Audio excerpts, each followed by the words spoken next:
for the thousands in attendance and the millions watching around the world. Let's get ready to rumble!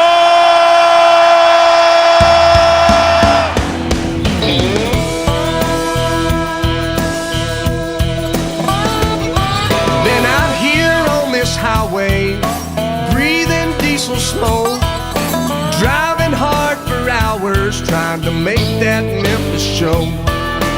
People always ask me, son, what does it take to reach out and touch your dreams? To them I always say, are you hungry? Are you thirsty? Is it a fire that burns you up inside? How bad do you want it? How bad do you need it? Are you eating, sleeping, dreaming with that one thing on your mind? How bad do you want it? How bad do you need it? 'Cause if you want it all, you gotta lay it all out on the line. I get to make my living doing what I love.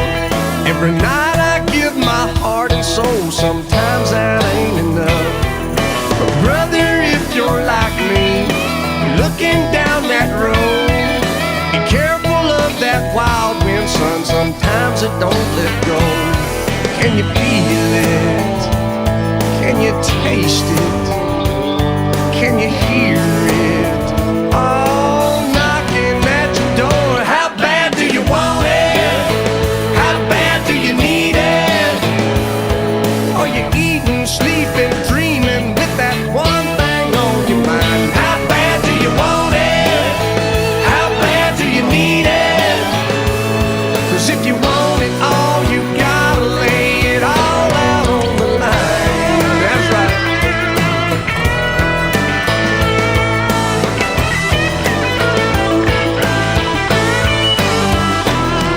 There's always a price you pay, no matter what you do. If you're gonna climb that mountain to the top, it always comes down to how bad do you want it? How bad do you need it? Are you eating, sleeping, dreaming with that one thing on your mind? How bad do you want it? How bad do you need it? 'Cause if you want it all, you gotta lay it all out on the line. Preach on, brother. I get to make my living doing what I love. Every night I give my heart and soul. Sometimes that ain't enough. But brother, if you're like me, looking down that road, be careful of that wild wind, son. Sometimes it don't let go. Can you feel it? Can you taste it? Can you hear it? Oh, knocking at your door. How bad do you want it? How bad do you need it?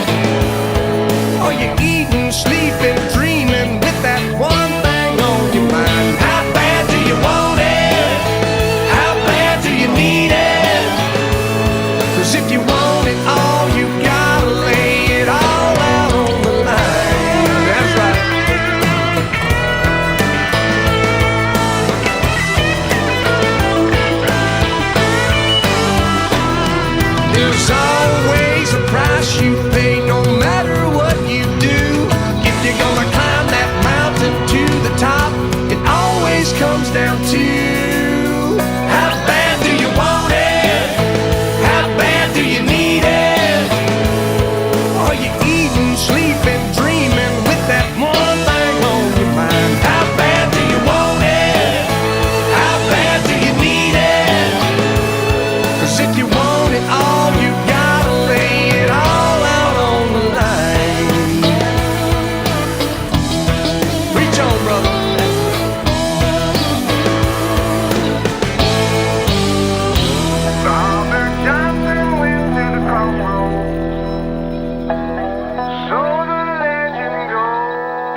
Let's get ready to rumble!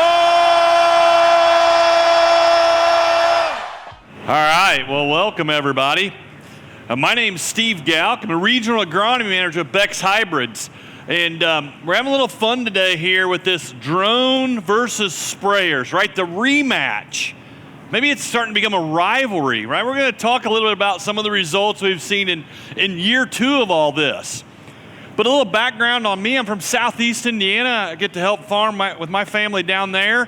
I've been with Beck's. This is actually my 24th field show. So when I started here, I was a seed advisor, and this was a cow pasture, and the corn plots were all over there where the warehouses are now. So I've seen a lot of changes through the years, and it's been pretty exciting. So started out as a seed advisor back then, did the agronomy role for a while, and now I'm a regional agronomy manager. So I get to cover our eastern region. So I go from Michigan to Arkansas, overseeing the agronomy and the agronomists there. So I tell people I'm learning all about sugar beets and rice and black bears and rattlesnakes, right, as I walk these fields. So it's been fun. But let's jump right into this, right? The point of PFR is to ask questions and try to get some questions answered. So a few years ago, this question started coming up. Are drones as effective as a ground application when it comes to fungicides? Well, as an agronomist, my first initial thought is there's no way. Like, we've been testing these ground rigs, and we've been doing 5-gallon, 10, 20-gallon applications, and the more gallons we put on, the better the fungicide worked, and the more ROI we got. So there's no way this little drone is going to be able to do that. So we'll test it in PFR, but I don't think it'll work. So as time went on, though, we started looking at this. It created some curiosity. So let's jump right in the data. 2024 multi-location. This is our PFR farms we're looking at here. 5 different locations in corn. You see the little circle up there with corn. We got no fungicide here. We put on fungicides. You see the ground rig, we used 20 gallons. The drone only had 2. But if I jump all the way to the end, we saw a yield increase out of both, and we saw a return on investment of both. And you look at that and go, well, hey, Steve, that's pretty good, right? That's pretty amazing. That drone kept up with the ground rig. That's pretty much a wash, okay? So we're kind of excited to see that. Now in Indiana in 2024, we did have some pretty good disease pressure. And I want you to keep that in mind as we go through some more data, because some areas didn't have much, and we see some things kind of change up. So there's our PFR site. Now, in those PFR sites, we take these water-sensitive papers and we staple them to the ear leaf of the corn. So when we fly over and water, the fungicide touches them, they turn purple. So we did it for each the drone and the ground rig. So here we go. The drone, 20 gallon per acre. We had 5.2% coverage on this card. It looks okay, right? To the eye, I think that's big drops, looks pretty good. I go over here to the drone though, and I'm at 2 gallon, and I have 3.5. Well, wait a minute. Those 3.5 and 5.2 are pretty close, but almost 10 times the gallons of water. That doesn't make any sense. We have this app that reads that, and so a lot of that drone puts out a little finer mist, harder to see. But wait a minute, maybe that 2 gallon is getting good coverage. So again, PFR sometimes gives us answers, sometimes breeds more questions. So let's take a look here. 2-year data, comparing the drone to a ground rig. 20 gallons versus 2, almost a $10 advantage to the drone over the last 2 years in PFR. Now I told you in Indiana, we were wet. We had a little more disease in 24. It kind of evened them up a little bit, but in 23 we were dry and had very little disease. The drone really came to the top, more than the ground rig. Again, raised a lot of questions. So we look at this and say, well, okay, this is done in PFR. PFR plots are a little different, aren't they? We mow our end rows, you guys don't, so we have better air movement throughout them. We have 300 to 400 foot trials, so our fields are small. We're systematically tiled, okay? So if you want to learn about tile and you want to talk to Sonny Beck, you go up to Sonny and say, tell me about tile, right? There goes an hour of your life, because he loves to talk about tile. Like, everything around here is systematically tiled. We don't utilize a grain cart. We have some smaller equipment, so we don't cause compaction. We have less stress on that crop. So normally in PFR, we see less disease pressure. So we said, we got to go big then. We got to take this to the next level. Let's take it to the field level. Let's make sure this data is accurate. So 2 years, multi-location field trials. So the video you watched when you came in, that's what those are videos of. These field trials right here. Clayton Stufflebeam and his team do a fantastic job. You saw them out there with the motorcycles and the flags and lining up the planes, lining up the helicopters, lining up the drones. So we get all these side-by-side testing done. But 2 years in field trials, the drone still came to the top. 2 years worth of field trials. Now, there's not a huge difference there, and maybe a little disappointed here in the plane, but we had very little disease pressure in the 2 years where he did these studies. So you say, okay, well, Steve, very little disease pressure. What about heavy disease? Surely that drone can't keep up when we have heavy disease pressure. Take a look at this. Here's another set of trials that were done in a different area that did have heavy disease pressure. Everything paid, and the drone still came to the top.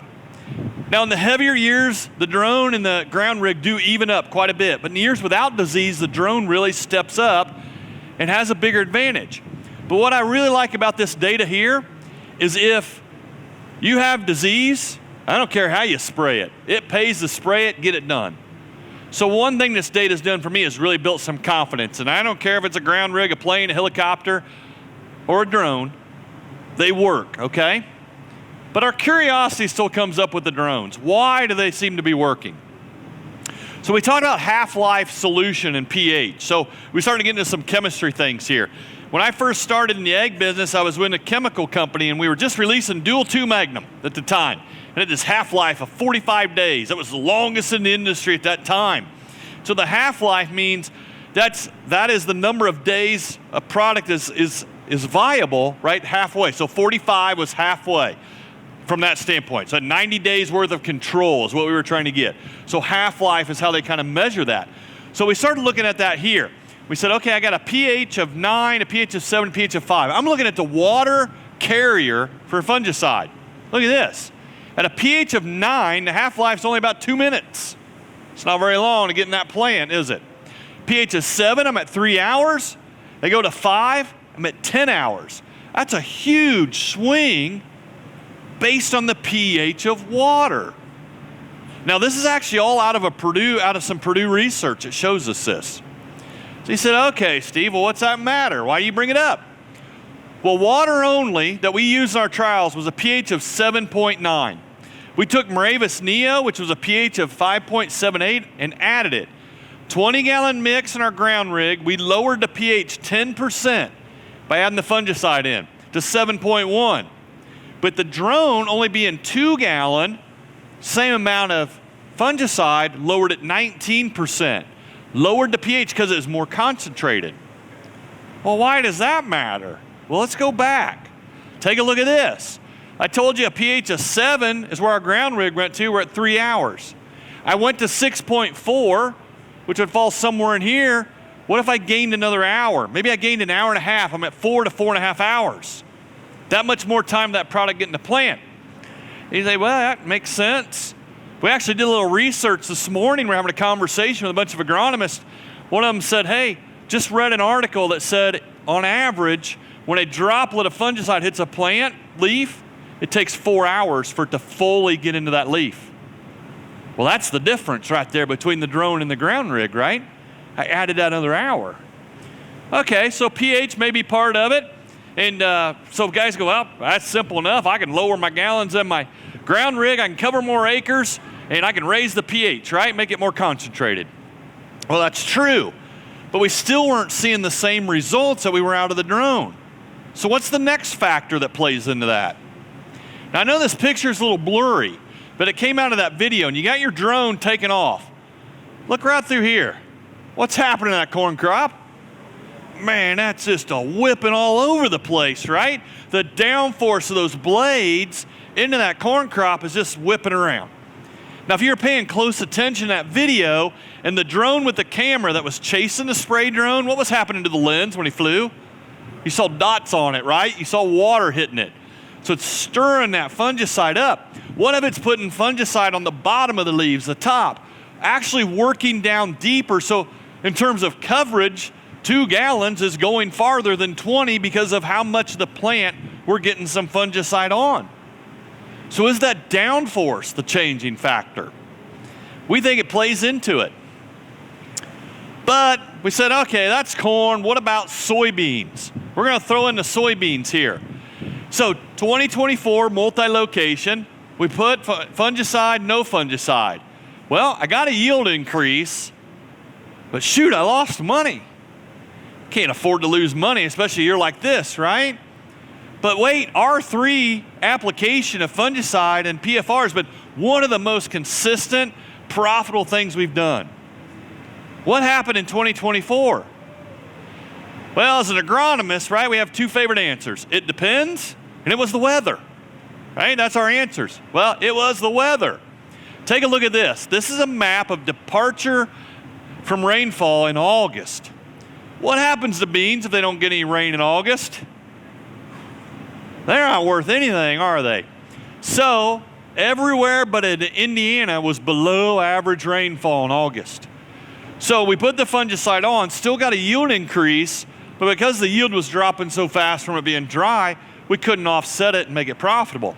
So I know you all have a crystal ball, so you knew back in July what the weather was going to be like in August, so that made your decision to spray, right? Shoot, we don't know that. So we got to take our best shot. And usually that's putting fungicide on. But in places where it hit big. Right? Down in Kentucky, we see a lot of frog eye. We see some diseases. Here you'll see huge returns when we have disease pressure. So it's something we got to keep in mind. We got to prepare for. Again, both the drone and the ground root were respectable. But holy cow, that drone really did come to the top again, even in a heavy disease pressure. So is the pH, is that downforce, and even the concentration of those drops play into it.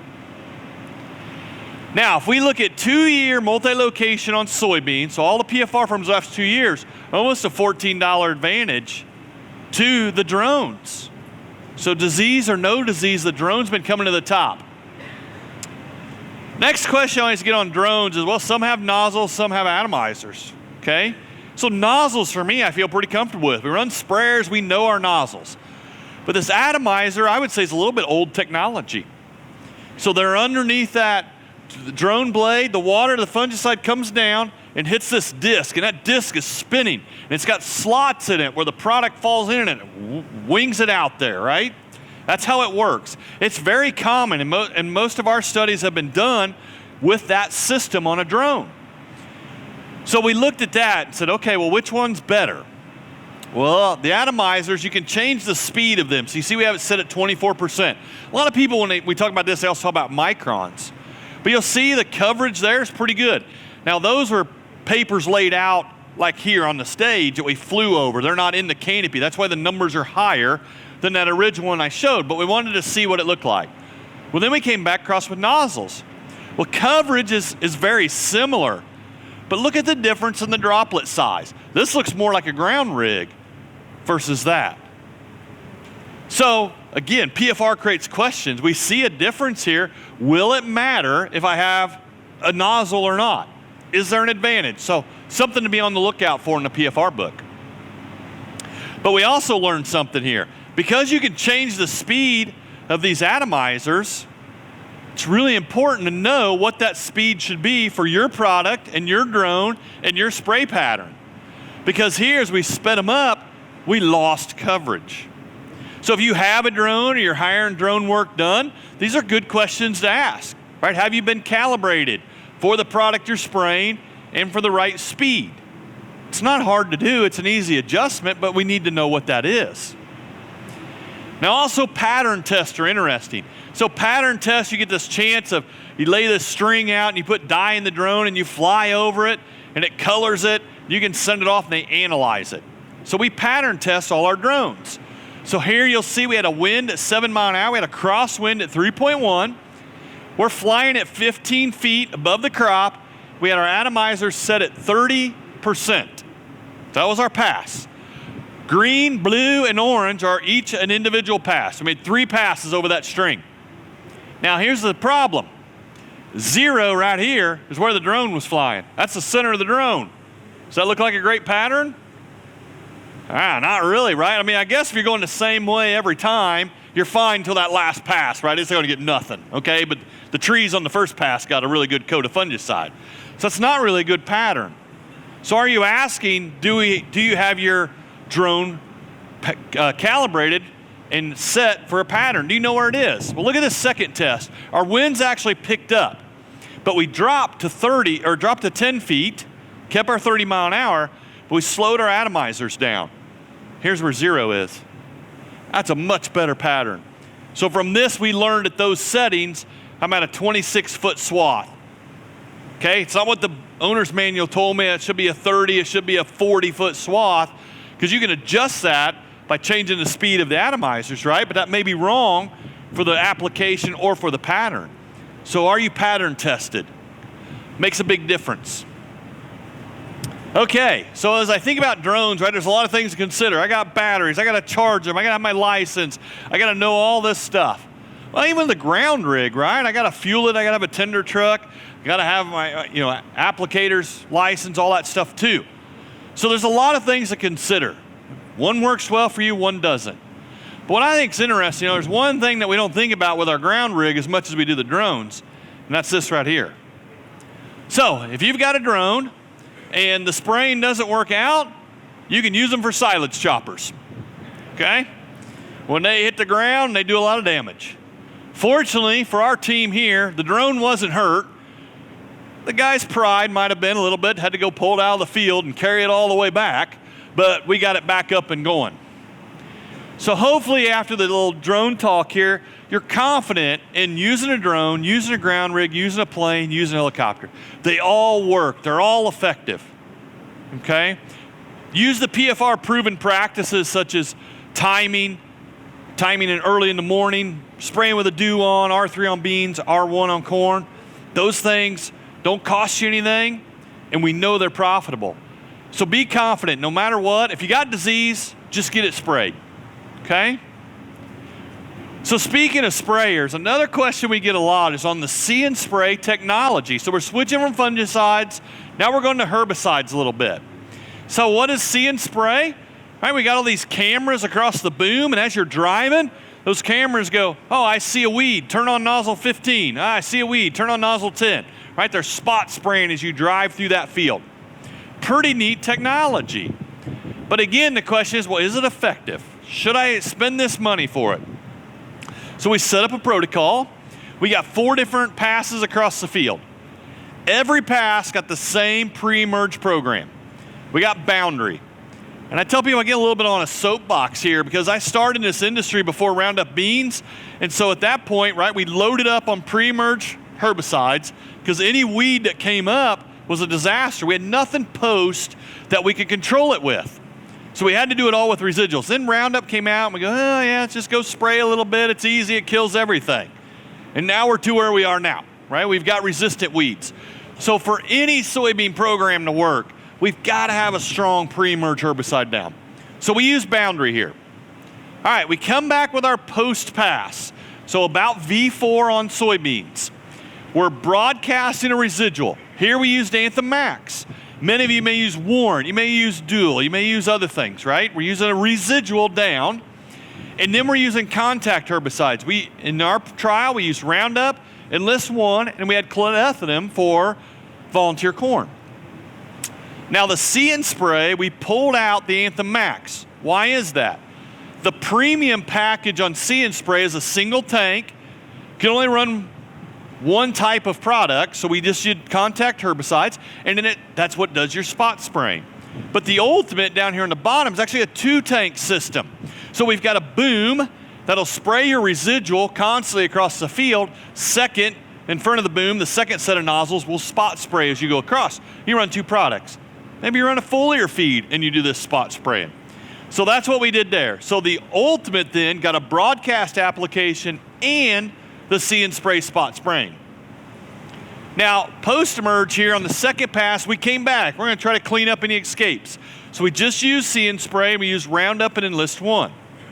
So that was our protocol that was set up. So all the maps you'll see, that's what we did. Now here's what the map from the sprayer looked like. The top one there is our application map. Gray we didn't spray, green we did. The bottom down here is kind of a weed pressure map. And I think this is interesting. There's a lot of things you could do with this map. One is maybe you're thinking about fall applications. And you can go back and say, boy, I had some heavy weed pressure in some certain areas I need to take care of. Maybe we start building a series of maps through the years, and someday we have the technology of changing rates or products as we go through that field, and you already have a map made. Maybe you have spots in the field you go, I don't think they yielded very well. Something was wrong there, but I can't figure it out. I could lay over this weed pressure map and do some comparisons. Oh, I had some heavy weed pressure there early I forgot about. May have caused me some yield loss. So I think there's some neat things coming in the future with what we're going to be able to do with these maps. But here's what you want to know. How much money can I save if I go to See and Spray? Our standard program in soybeans was $42.64 that we showed you in that protocol. My first pass of See and Spray saved me $24.84. Okay? That includes the tech fee and includes herbicide savings. Yeah, that's not too bad. That's money right back in my pocket. See and Spray second pass, I sprayed a little more chemical, so I only saved about $12.80. And when I did the broadcast residual, about the same. So every pass, I saved money on herbicides. That's a pretty good deal. And as an agronomist, we kept looking at this data going, yep, makes sense, but something stuck out at us. Something caught our eye. This. Why did the yields go up when I use See and Spray? And guess what? These yield increases are not included in these savings numbers. That's just herbicide only. They don't include this. Why would yields go up with See and Spray? Again, the thing I love about PFR, answers breed more questions, right? It's job security for me as an agronomist, really, is what it is. But I want you to keep that in mind, so I'm going to come back to it. Let's look at this herbicide savings by itself. Weed pressure map, you see there? Well, we saved 16%. That wasn't very good. Kind of disappointed there. It's a little bit. What was spring like? It was wet. Residuals didn't hold. Some of them broke. We had more weeds we need to clean up. But look here. My residual held 51.8% herbicide savings. Now we're talking, right? There's some money in my pocket. Look at this field. 71.4. That's big money. We start thinking about herbicide control. And then when you drive these fields and look at them, the weed control still looks really good, even without that residual in that post. So that made us feel pretty good. So if we look over here at 2 years worth of data that we've been doing See and Spray, on average, we're saving a little over $17 in herbicides per acre on soybeans. That starts that up pretty quick. But now I'm back to this. Yield gains. What happened here? Take a look at this picture. Does that bean look stressed to you? Don't look very good, does it? Take a look at those beans. They look stressed? Nah, not really. So what happened? Look at this, FlexStar. I'm sure some of you are familiar with FlexStar, right?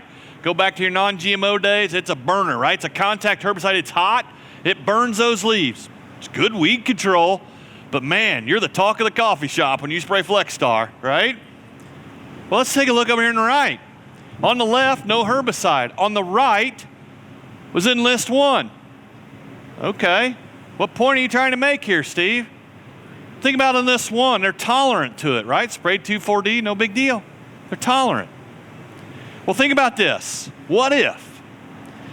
All right, I went to a little Italian restaurant the other day for dinner, the other night for dinner. It was really good. And they brought me this big plate of lasagna, and I love lasagna. And it was big, and Grandma said, you got to clean your plate. So I'm cleaning my plate. Oh man, it's hurting, right? And I don't feel so good, right? I got to digest that lasagna. I got to metabolize it. I don't feel so good on the inside, but on the outside, I still look good, okay? What if that's what's happening here? What if those beans look good, but they're metabolizing that product? Maybe it's Liberty, maybe it's Roundup, and that's slowing them down. Because those See and Spray acres, that yield increase had to come from the beans that didn't get sprayed, so they didn't metabolize anything. What if that's happening? Well, could be, right? I don't know. This is where PFR breeds questions. But when we take and dig deeper into PFR data, we look at this, stress mitigation studies. So for years we've done these. These products are actually all PFR proven just for this purpose. I put on my Flex Star. Here I'm gonna spray Flex Star and add brown sugar, the value pack. I got some apple cider vinegar out of the pantry, dumped it in the sprayer. Those are all antioxidants. What do? Plants are making sugar, we're adding sugar to it. What if that actually speeds up that metabolism, helps them through it? In PFR, it does it for Flex Star when we see that burn. What if it could do it for those products too? Another question, right? More studies for PFR. Job security, I love it. But this is where I think some of that yield may be coming from, because look at this. Not only do these products work, but look at these percentages. Nano brown sugar, right? 20 bucks almost, 15, $11. Win percentages at 83% of the time. It gives you an ROI. Now these bushels aren't huge, but over 80% of the time it's returning you higher yield. Why is there such big returns? Stuff's not expensive. It's cheap. I've got customers throw sugar in the tank every pass. Help that plant out. Give it a food source, right? I mean, I had to have a Mountain Dew before I came in here, right? Because I ate the ice cream and I needed a Mountain Dew to offset it. So we're doing that with stress mitigation products. What are that sugars, that boost they need to metabolize that and move on? Okay? So that's what I think is really interesting is you think about PFR, we're testing one thing, but maybe we're actually learning something else. Okay, we're gonna move on here to Smart Script for weeds because it plays into the See and Spray. We got this drone up here and we're gonna fly your fields. And we got the same or similar, I shouldn't say the same, but similar cameras like you do with See and Spray. And we're gonna fly over that field and that camera is taking pictures of weeds. It's taking pictures of all the weeds and it's making you a weed map out of that. Well, what we're gonna do here is we're gonna fly that drone, capture that data, then you can upload that map to a company. That company is gonna detect weeds as small as a 1/4 inch from that drone with 95% accuracy. That's crazy to me. They can fly a drone over a field and see 1/4 inch size weeds on the ground. But it's making you a map. Then it's gonna create a prescription, 24 hours, it's gonna send that prescription back to you that you can enter into your sprayer. Now what's cool about that is I've got an Apache sprayer with egg leader and capstone individual nozzle shutoffs. I could load that into my sprayer and turn it into a See and Spray. And oh wait, by the way, I know exactly how much herbicide I need to mix for that field. So I'm going to the back 40 with See and Spray. I gotta mix up 40 acres worth of chemicals to go spray. I don't know what I need. But if I have this map, I know that I need 15 acres worth of chemical I can mix up and spray. That's pretty cool. But I gotta get the drone out there. I gotta get it flown. I gotta get a map made. I gotta send it off. I gotta get it back. So if today's the day for spraying and it's gonna rain tomorrow, See and Spray is still your better option. But this technology is pretty neat. So we go out and do our spraying. Now, again, I talked about how the logistics are better. The fact that you can use it with pretty much any equipment, if you have that ability for shutoffs, is nice, right? I mean, that really opens the door for some of these programs. You say, well, that sounds good, Steve, but how'd it work? Well, here we go. We split a field. We did See and Spray, we did Smart Script. See and Spray, we had 8.3% herbicide savings. Hey, not big numbers. We had some residuals that broke, but we wanted to see. Smart Script, 8.1, okay? Very similar in terms of control. Hey, that's a good sign. Let's take a look here. 11.6, 9.5. A little bit of a gap there, but that's pretty tiny at the end of the day. And I think Smart Script's probably a little conservative yet. They're probably overspraying as this technology is brand new, right? It's not even commercialized yet. But I think that really shows us that this is a viable option. This is a viable option when it comes to an opportunity. So as I wrap up here, a couple things. For years and years and years in my career, when we talk about fungicide, we've said coverage, coverage, coverage. We're not sure now that coverage alone equals effectiveness. Coverage is important, but we called coverage more gallons, right? Is coverage more the area of that plant? So the droplet concentration of fungicide, the downforce wind from that drone, and the solution pH all play a really important role in making those drones successful. Now, but at the end of the day, PFR data has shown us you're more profitable, and these things don't cost you anything, to do this. Spray corn at R1, spray your soybeans at R3, spray in the morning, spray with a dew on. You're gonna make more money. I don't care which system you're using. That's the ideal situation, okay? Again, don't cost you anything, but big returns when you look in the PFR book. See and Spray and Smart Script. See and Spray has proved to be effective. Now the herbicide savings, right, they're gonna be specific to each field, and we understand that. Some fields have more weed pressure. Here in Atlanta this year, we used See and Spray on all the seed production acres for soybeans. We saw a 70% savings in herbicides in 2025. That's a big deal to us. That's a big deal to you, right? If we can save money and use technology, and when you're driving around leaving today, look at the bean fields. They're clean. It does a good job. Now, here's the question though that's come out of all this. How much yield reduction is occurring even with herbicide tolerant crops? We don't know that yet, all right? We gotta dig into it. But stress mitigation products we know have been consistent and they don't cost much. Making that sugar application with your fungicide, making that sugar application with your herbicide, okay, we know there's some advantages. Smart Script, hey, it looks like it's gonna be a lower initial investment, gives you that option to maybe use the sprayer you have now, improve some logistics, but remember, it takes time. See and Spray, you can go spray that day. You're just gonna have to figure out what to mix up. But at the end of the day, what I love about this technology is the fact it came on fast, but it works. It's been consistent, it's been working, and that's exciting from my standpoint. So at the end of the day, I wanna thank you guys for coming, learning a little bit. I hope you all enjoy the show. You get your ice cream, you get your popcorn, but thanks again for coming and supporting Beck's.